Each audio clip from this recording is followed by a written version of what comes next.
আচ্ছা, আপনারও কি আমার মতো একটু পর পর আঙুল ফোটাতে ইচ্ছে করে?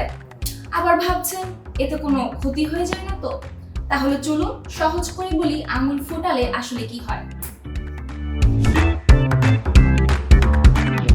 যুক্তরাষ্ট্রের ক্লিভল্যান্ড মেডিকেলের অর্থোপেডিক সার্জন কিম এল স্ট্যান্স বলেন, আমাদের আঙ্গুলের জয়েন্টের ভেতর থাকে এক ধরনের তরল পদার্থ যার নাম সিনোভিয়াল ফ্লুইড।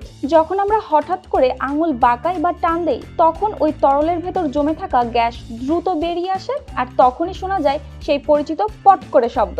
তবে একটা ভ্রান্ত ধারণা কি জানেন? অনেকে মনে করেন আঙ্গুল ফোটালে হাড়ে ঘষা লেগে ভেঙে যেতে পারে আঙ্গুল বা হতে পারে আর্থ্রাইটিস।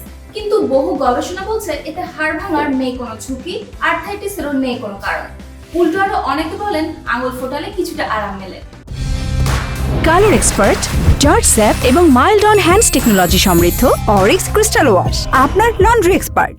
তবে চিকিৎসা বিজ্ঞান বলছে, যদি অতিরিক্ত বা জোরে জোরে আঙুল ফোটানো হয় তাহলে ব্যথা হতে পারে জয়েন্টে, চাপ লাগতে পারে লিগামেন্টে। তাহলে এখন প্রশ্ন হলো এটি কি করবেন নাকি করবেন না? তবে সত্যি কথা বলতে কি এটি কোনো স্বাস্থ্যকর অভ্যাস না, আবার করলেও কোনো ভয়ের কিছু নেই। স্বাভাবিক মাত্রায় যে কোনো কিছু করলেই ভালো, অতিরিক্ত করলেই বিপদ।